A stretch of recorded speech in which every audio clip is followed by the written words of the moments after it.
On a warm June morning in 1974, in the rolling hills of Clayton County, Iowa, three men leaned against their pickup trucks and laughed out loud. Not a polite chuckle, not the kind of laughter men offer when something is mildly funny. This was real, wide-open laughter. Heads back, one man slapping his knee with a calloused hand, another wiping his eye with the back of his wrist. And the young man they were laughing at? He didn't stop working. He just kept driving another step-in post into the ground with the heel of his boot. Thunk, thunk, thunk. Then he threaded thin orange polywire through the little plastic clip, walked 12 paces along the slope of the field, and drove the next post into the June soft earth.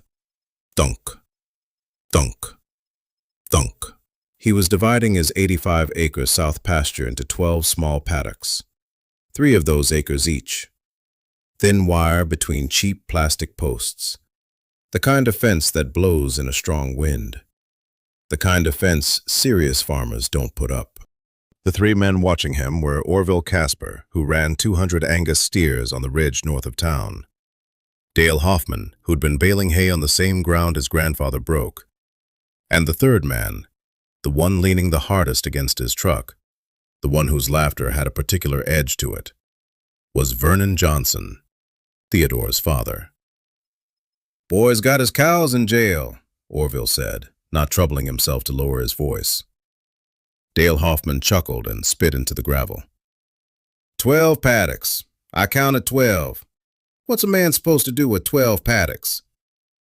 Vernon Johnson looked out at his sons bent back in the morning light, at the cheap plastic posts, at the thin wire that barely caught the sun, and he shook his head. The laughter had left his face now, replaced by something quieter and harder to read. Something that wasn't quite contempt and wasn't quite sadness, but lived somewhere between the two. "I don't know what the hell he thinks he's doing," he said. Ted heard every word.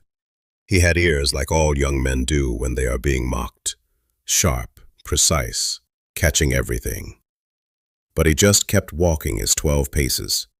He kept threading his wire. He kept going.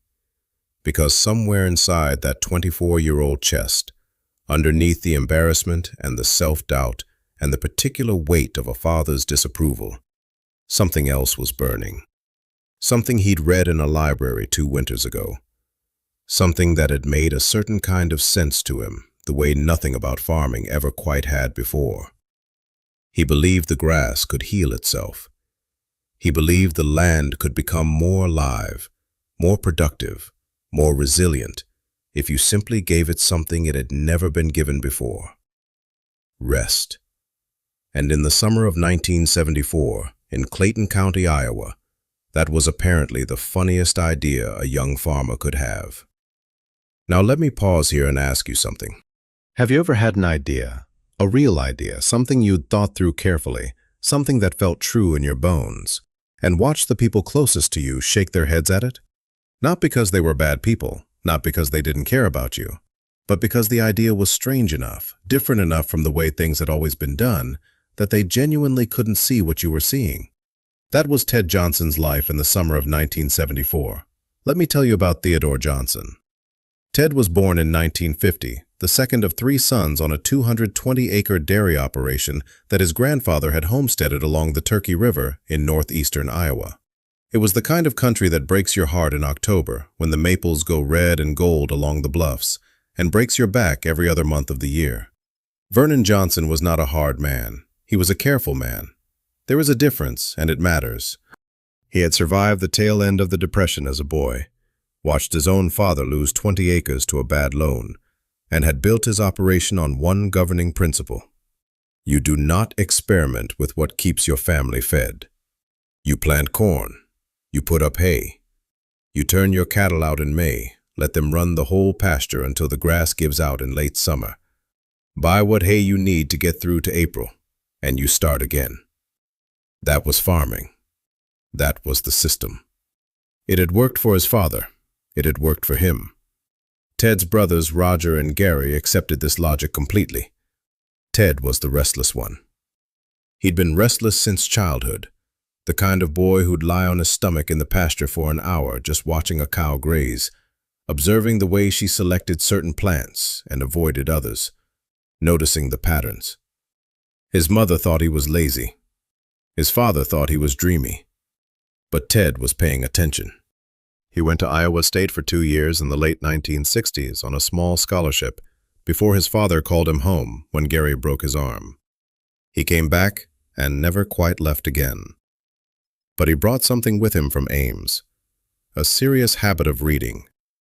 He read extension bulletins, Farm Bureau publications, anything the library could find him through interlibrary loan. He was a slow, deliberate reader, the kind who goes back over a paragraph 3 times when something catches him. And in the winter of 1972, something did. He found a slim, badly photocopied report, a translation of research coming out of New Zealand and Australia on what researchers there were calling controlled grazing or rotational grazing. Farmers in New Zealand were dividing their pastures into paddocks and moving cattle through them on a schedule, giving each section a period of rest before the animals returned. The grass, given time to recover, grew back thicker and deeper rooted. The soil improved. The carrying capacity, the number of animals a given acre could support, increased, in some cases dramatically. Ted read that report twice without getting up from his chair. Then he folded it and put it in the breast pocket of his flannel shirt and sat for a while in the cold library and felt something settle inside him. Something like recognition. He knew this was true. He'd watched his father's pastures his whole life. He'd seen the compacted soil around the water tank, the bare patches spreading year by year, the weeds creeping into places where the grass had been grazed too thin to compete. He'd seen how a pasture came back green and lush in the 10 days after the cattle left it in the fall. He'd seen what rest did. He just hadn't had the language for it yet. Now he did. He spent the rest of that winter reading everything he could find.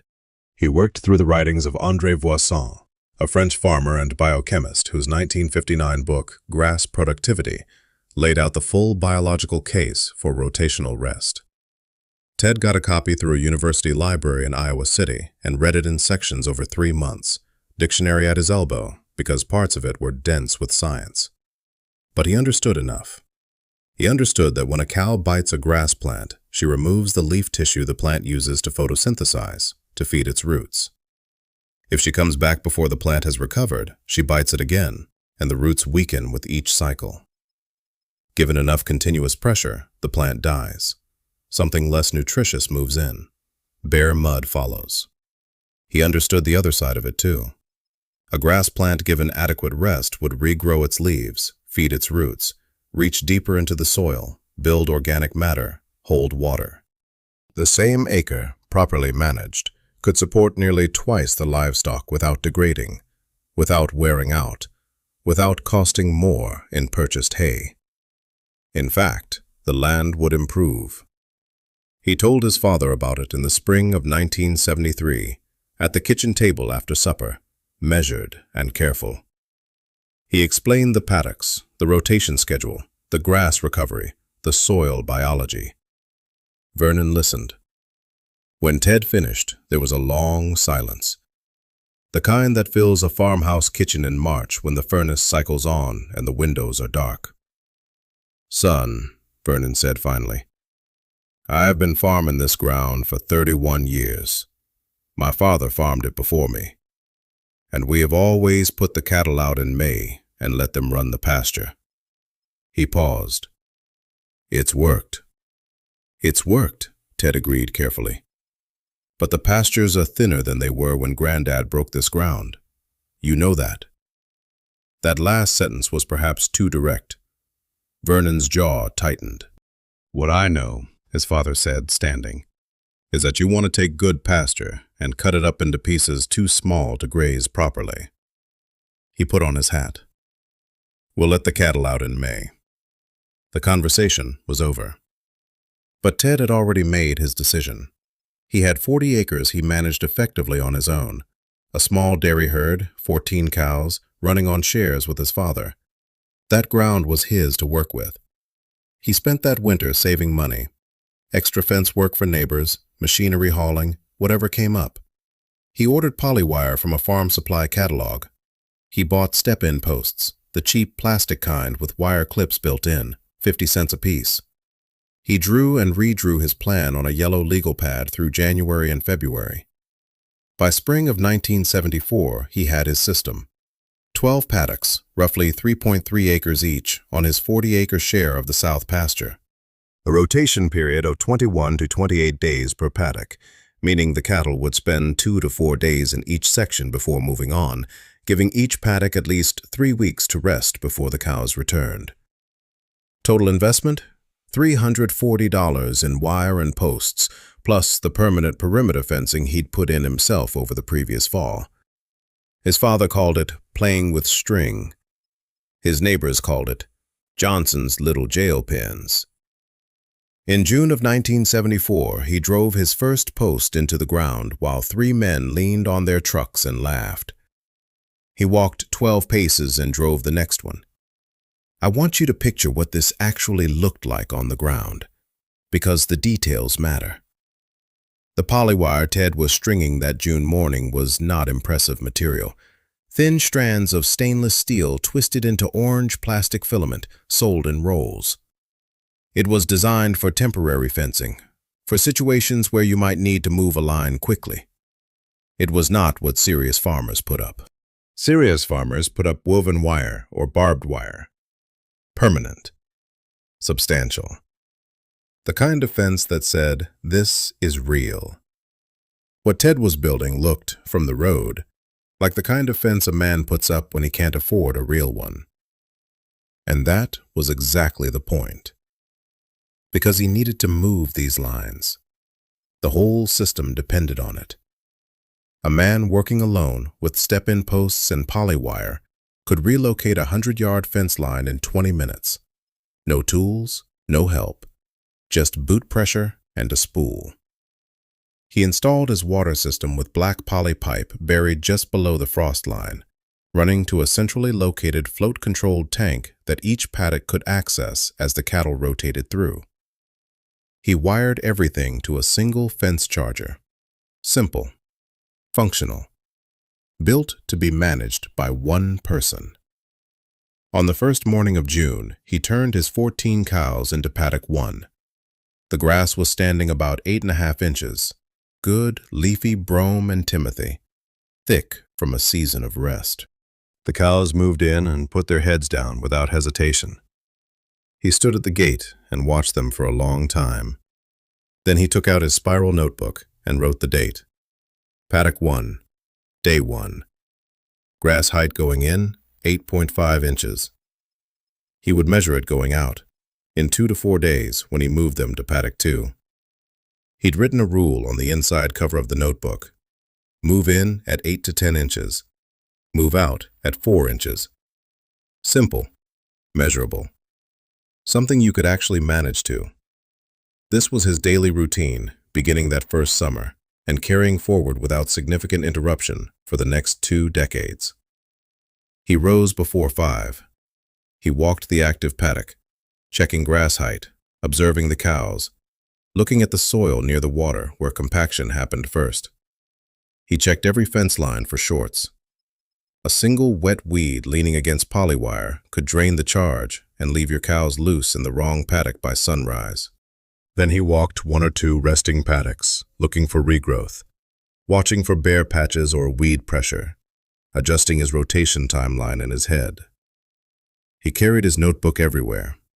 He built a record of that land, paddock by paddock, season by season, that no one in that county had built before. He also started using a simple soil probe he'd fashioned from a steel rod. He'd push it into the ground with consistent pressure and measure how far it went before hitting resistance.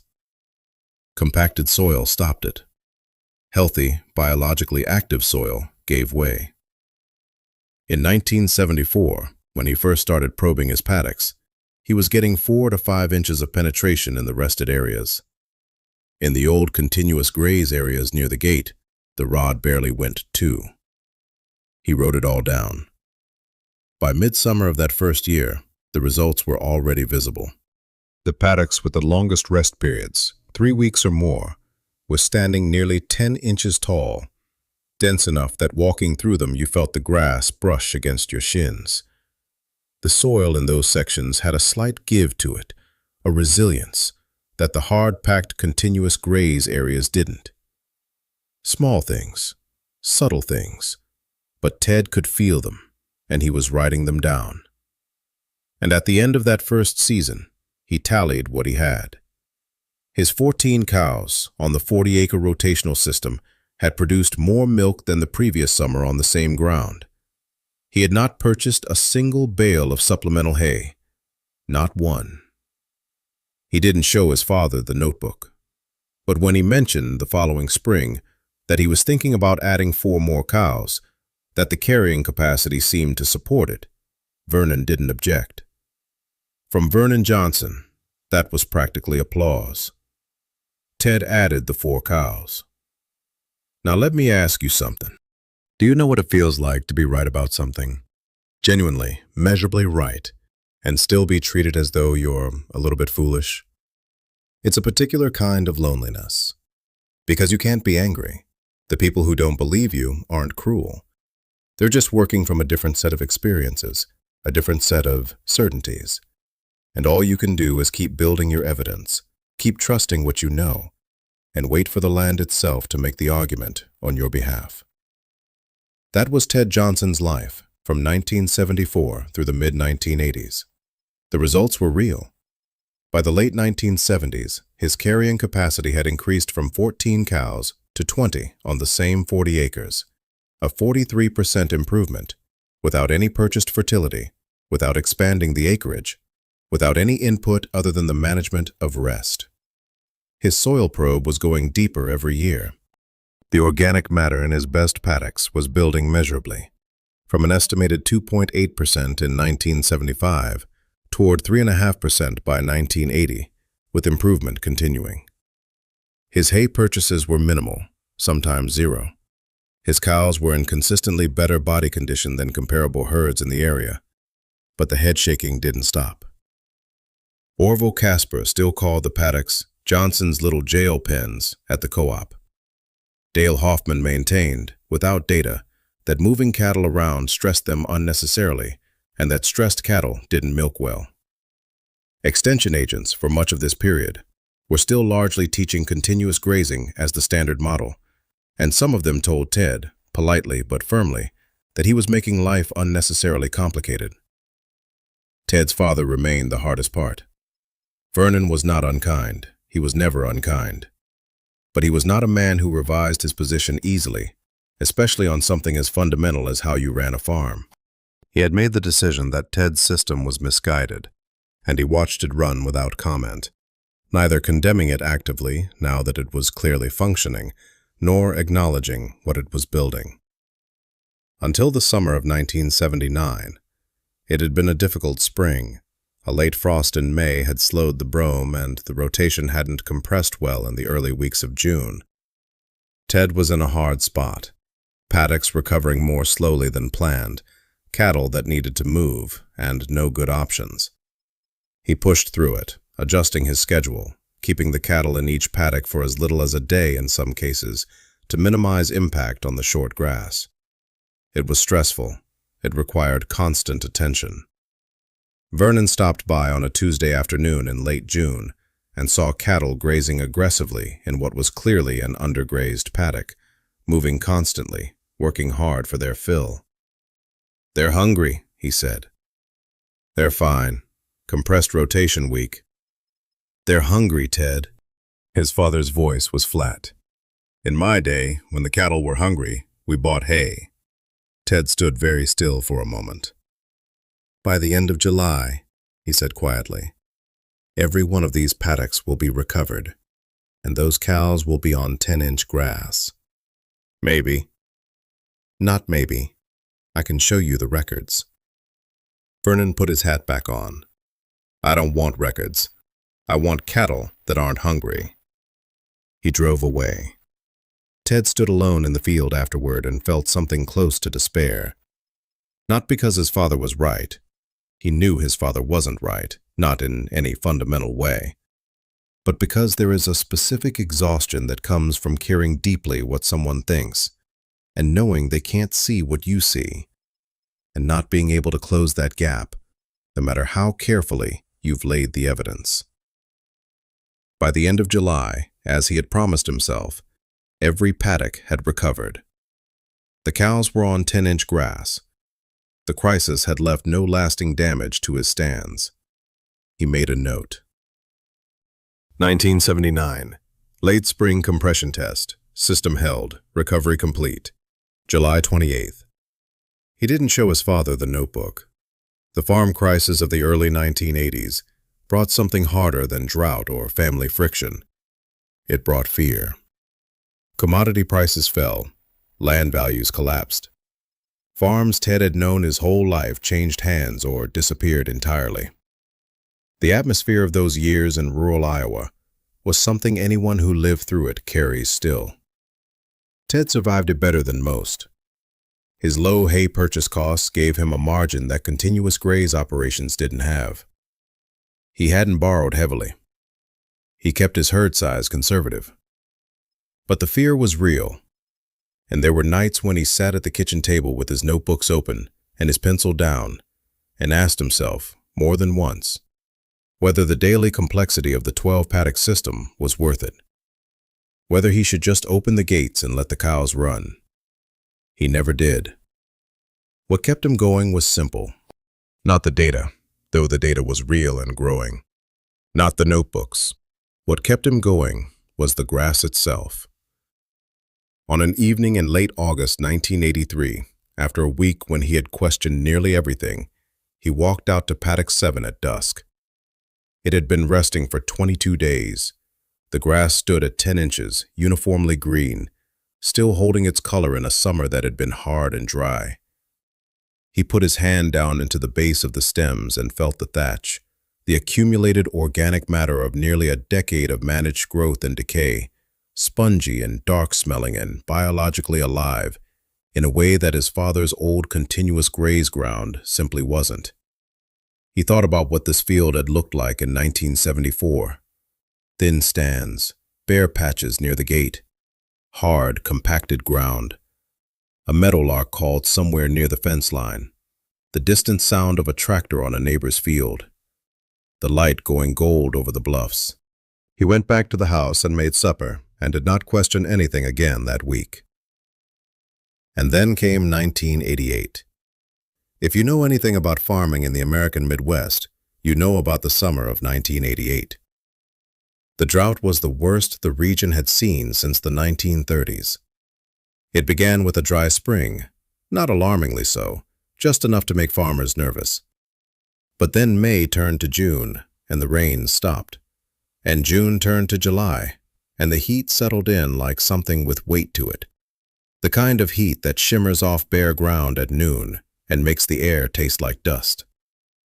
Across Clayton County, the pastures began to turn. Continuous graze operations, weakened by years of close cropping and shallow roots, went first. By mid-July, some farms were down to bare dirt around the water tanks, cattle drifting listlessly across what had been pasture.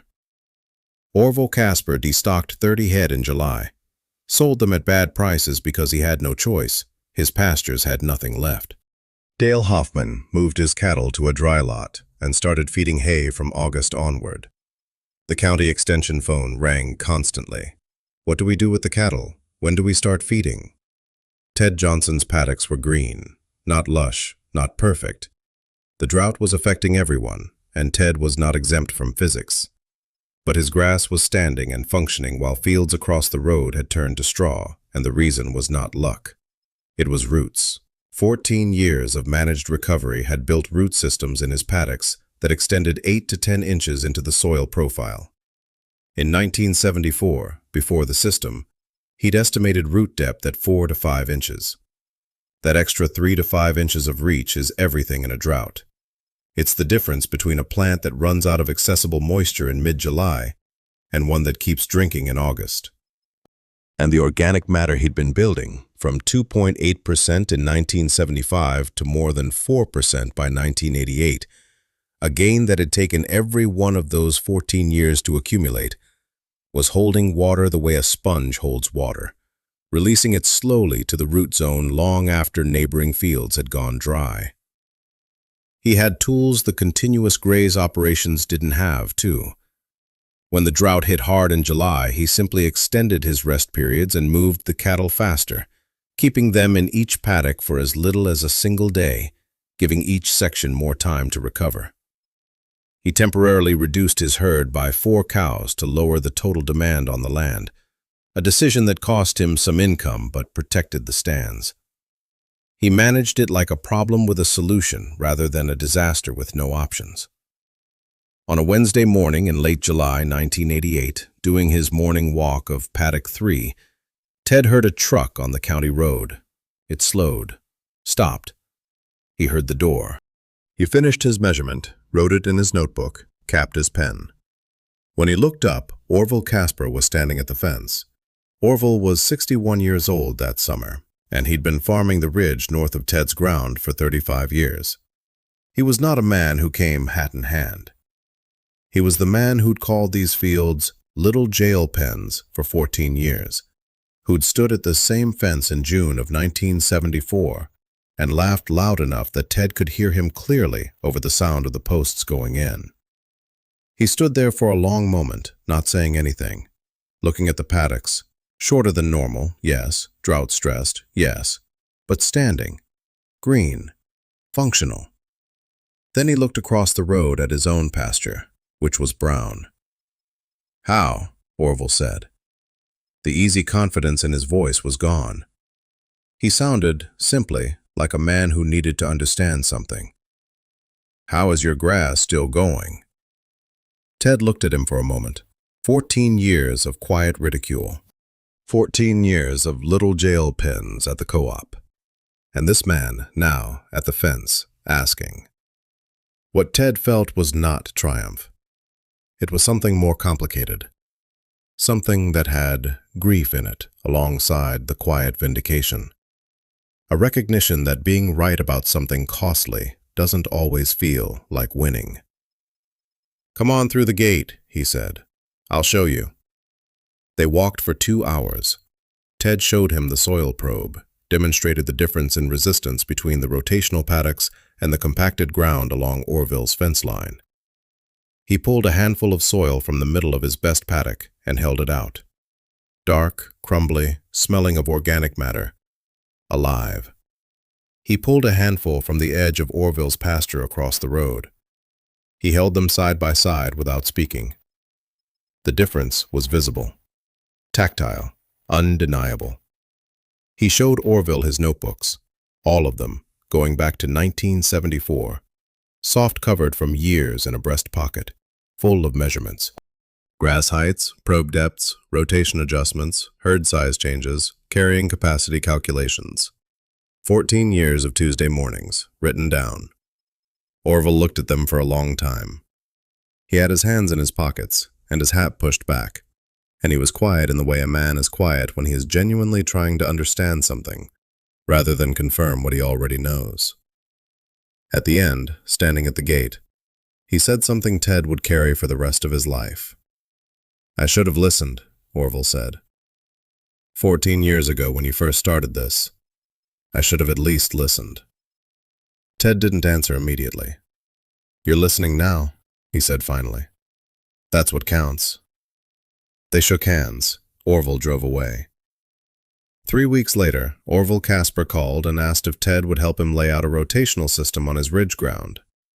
Ted said yes without hesitation. And then there was Ted's father. Vernon Johnson came to the farm on a Sunday afternoon in August 1988. He drove slowly up the lane and sat in the truck before he got out, which was not like him. Vernon was not a man who sat in trucks. He walked out to where Ted was checking a fence line. He wasn't wearing his hat, which in late August in Iowa took a certain kind of preoccupation to manage. He stood beside his son and looked at the paddocks, green against the white-hot sky, green against the brown fields visible in every direction, green in a way that couldn't be argued with. A long silence. "Hoffman's ground is all brown," Vernon said. I know. Casper's selling cattle. I know. Another silence. The meadowlark impossible and cheerful somewhere near the fence line. Your ground is still holding, Vernon said. Yes. Vernon put his hands in his pockets. He looked at the paddocks for a while with something working in his face that Ted couldn't fully read. I didn't understand it, his father said at last. When you started. I truly didn't understand what you were trying to do. He paused. I laughed at you. That morning with Orville and Dale. I laughed at you. I know, Dad. That wasn't right. The words fell into the summer heat between them. No, Ted said quietly. It wasn't. Another long pause. You kept going anyway, Vernon said. Yes. His father nodded slowly. It was not an apology in any formal sense. Vernon Johnson was not built for formal apologies. But it was something. It was close enough to something real that Ted felt it settle in his chest and stay there. Show me how it works, Vernon said. And Ted showed his father. By 1990, Ted Johnson's 85-acre south pasture was carrying 22 dairy cows through the full grazing season with near zero supplemental hay. In 1974, it had carried 14 cows with routine hay purchases. That is a 57% increase in carrying capacity on the same piece of land, without purchased inputs, without added acreage, without anything except the management of rest. Let me give you the specific numbers because they matter. Soil organic matter in his core paddocks had climbed from 2.8% in 1975 to 4.1% by 1990, a gain that took every one of those 15 years to build and that, once built, represented thousands of pounds of available nitrogen, phosphorus, and sulfur per acre, released slowly and continually by soil biology without any purchase required. Root penetration in his best paddocks averaged 8 to 10 inches, compared to 3 to 4 inches in continuously grazed fields nearby. His soil probe went measurably deeper every year.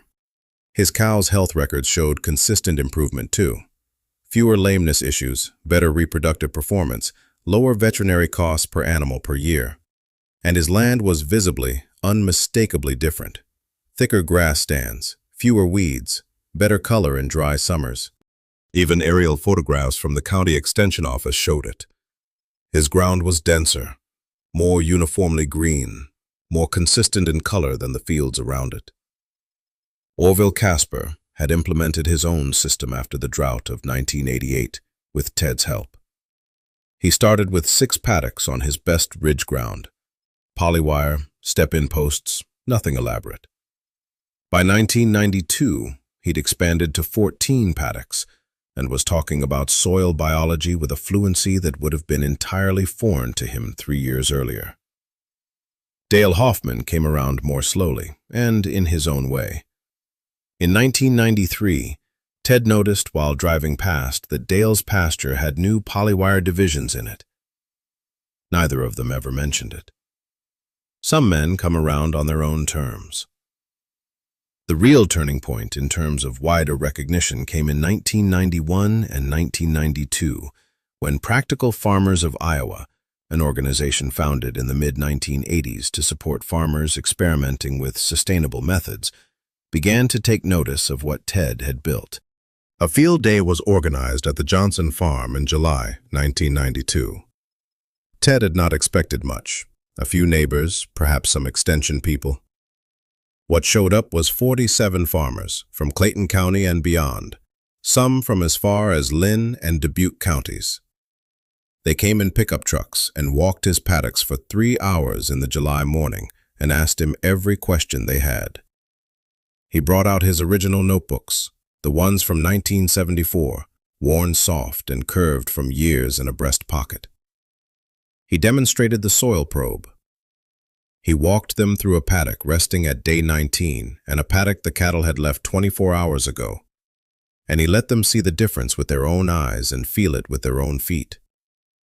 He was not a performer. He was a farmer who had been paying attention for 18 years, and he had things to show. At the end of the day, Carol Hansen from Practical Farmers shook his hand and said they'd like to come back. Said other farmers needed to hear this. Said she thought what he'd built was important. Ted drove home that evening through the long July light, past his green paddocks, past the fence posts he'd first driven in 1974. He pulled over once, on the hill above the farm, and sat with the engine idling, looking down at the system he'd built. He thought about the morning 3 men had leaned against their trucks and laughed. He thought about 14 years of quiet ridicule. About Orville Casper at the gate in the drought summer saying, "I should have listened." About his father's face on a Sunday afternoon in August 1988. Then he drove home, because there was a morning walk to do, and the cattle needed to move to Paddock 8. There is always work. By the mid-1990s, Practical Farmers of Iowa had brought multiple groups to the farm. Ted spoke at their annual conference in 1994, and again in 1996. The method was spreading through the county and beyond, carried by extension agents who'd started paying attention, by researchers who were finally studying what farmers like Ted had been observing for years, by newsletters and field days and conversations at fence lines across the rural Midwest. He helped Orville. He helped a young couple named Wiley, Mike and Susan, farming ground across the county line, who drove over in 1994 after reading about him in the Practical Farmers newsletter. Their farm had been damaged by years of continuous grazing and low prices. Ted walked their ground with them for a morning, drew a paddock plan on a piece of notebook paper, and told them to start with 6 paddocks and learn from those before they expanded. "Keep records," he told them. "Measure everything. Your records will tell you things no book can, because every piece of land is different. Trust what you see." Mike and Susan Wiley implemented the system and saved their farm. Vernon Johnson lived to see all of it. He died in 1998 at the age of 79. In his last year, he and Ted sat together on the porch one September evening, looking out at the paddocks in the long light. The cattle settled for the night, the grass standing full and dark green against a fading sky. "I've been thinking," Vernon said, "about how long it takes to know if something is right." Ted waited. "Takes longer than feels fair," his father said. "Yes," Ted said, "it does." A long quiet. Then, "You knew, though. Back in 1974. You already knew." "I believed it," Ted said carefully. "Knowing took longer." His father made a sound that was almost a laugh. "That's an honest answer." They sat until the light was gone. There was nothing left that needed saying. "Now let me ask you something, and I want you to sit with it for a moment before you answer. How many times has something true been laughed at? Not the grand historical examples, not the scientists, not the inventors. I mean the smaller truths, the ones that don't make it into textbooks, the ones that live on an 85-acre pasture in Clayton County, Iowa, in the form of a 24-year-old with a roll of polywire and a spiral notebook. How many times has the right thing been done quietly, without recognition, on an ordinary morning in an ordinary field, while someone laughed from the road? There is something about real knowledge, the kind that comes from careful observation over years rather than from confidence over hours, that does not announce itself. It does not arrive with urgency or theater. It arrives in a notebook, measurement by measurement, season by season, in the accumulated evidence of a man walking the same piece of ground on a Tuesday morning in June and again on a Tuesday morning in August, writing down what he sees. That is not heroic in any conventional sense. From the road, it looks like a man with a cheap fence in a field too small, doing something strange with his cattle. It looks, frankly, a little foolish. But here is what I want you to understand about Ted Johnson, and about every farmer like him, and about the land itself. The land does not respond to confidence. It does not respond to tradition. It does not respond to the opinion of the men leaning on the fence. It responds to biology. It responds to rest. It responds to the patient accumulation of root depth and organic matter and microbial life in the soil profile. Things that cannot be hurried, cannot be argued with, cannot be purchased in any catalog. The land simply responds to what is actually true. And the truth of how grass grows is not complicated. Grass grows. It needs to be eaten, and it needs to rest. A child can understand it. The biology is not mysterious. What is difficult is the practice. The daily discipline of moving that fence, making the measurements, adjusting the rotation in a drought year, reducing the herd by 4 cows when it costs you income, because protecting the stand is more important than the short-term number. The willingness to let the land tell you something rather than telling the land what it ought to do. That willingness, that particular quality of sustained, humble attention, is rarer than we think. We live in a world that rewards loudness, that moves fast and prefers the confident answer to the careful one. A world where a man on expensive machinery across a big open field looks like success in a way that a man walking 12 paddocks at 5 in the morning with a worn spiral notebook does not. But the notebook is real. The probe going 2 inches deeper in 1988 than it went in 1974. That is real. The organic matter at 4.1% instead of 2.8. That is real. The 57% increase in carrying capacity on the same 40 acres. That is real, and it cannot be faked, and it cannot be argued away, and it was built not in a single dramatic season, but in 14 years of ordinary Tuesday mornings. And here is the thing about patience that I think matters most, the thing that Ted Johnson's life comes down to in the end. Patience is not the same as waiting. Waiting is passive. Waiting is resignation dressed up as calm.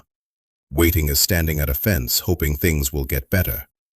Patience is what Ted did. Patience is active. It is showing up every morning with your notebook and your probe and your 12-pace fence line measurement, making the small adjustments, reading the land's response, trusting the process when no one else does, and continuing to work when the men at the fence are laughing. Patience is doing the right thing on the 10,000th quiet morning in a row, when no one is watching, when the drought is bad and the prices are low, and your own father is shaking his head. That is patience. And it is, in its own way, a form of courage. Quiet courage. The kind that doesn't look like courage from the outside. The kind that just looks like a man driving another post into the ground. Thunk, 12 paces. Thunk. The drought of 1988 did not make Ted Johnson right. He was already right. The drought just showed it, gave it the stage it had been earning for 14 years. Every measurement in every notebook going back to June of 1974 existed whether Orville Casper came through that gate or not. Whether the practical farmers brought busloads of farmers to walk those paddocks or not. Whether anyone ever looked at those numbers or not. The land knew. And maybe that is enough. Maybe that has to be enough on the long Tuesday mornings before anyone arrives to notice. There is a certain kind of person, and maybe you know this kind, or maybe you are this kind, for whom doing the right thing carefully and watching it work is its own complete reward. Regardless of who eventually shows up at the gate, Ted Johnson was that kind of person. He farmed that ground into the early 2000s, then passed it on, the land, the notebooks, the philosophy, all of it, to his nephew David, who had been watching his uncle walk those paddocks since he was a boy and who understood, by the time he took it over, things about that specific piece of ground that no university course could have given him. Those notebooks reportedly still sit on a desk somewhere in Clayton County, still consulted, still full of data specific to that land in a way that no textbook can replicate. The polywire is newer now. The posts have been upgraded, the water system improved. But the structure of it, 12 paddocks, a rotation schedule, a morning walk, a notebook, is still there. Still working, still, after 50 years, building soil. And if you drove slowly enough along that county road in Clayton County on a dry August morning and looked toward the south pasture of what used to be the Johnson farm, you would see something that stands out against the surrounding fields. A green field, greener than the fields beside it, divided by thin lines of wire that barely catch the morning light. You would see someone moving through the paddocks with a notebook in hand, writing something down. And if you stopped and asked what they were doing, they would explain it to you. They would talk about rest periods and root depth and organic matter. They would hand you the soil probe and let you feel the difference for yourself. All of that from a 24-year-old kid in 1974, with a roll of orange polywire and a library report, and a belief that the land could heal itself if you just gave it time. They laughed at him. 20 years later, the same men were asking him how to set up their own paddocks. Some ideas don't look smart when they're new. They look strange. They look impractical. They look, from the road, like a man with a cheap fence and a crazy idea. They look like that right up until the drought comes, and every field around them turns brown. And then the grass proves everyone else wrong.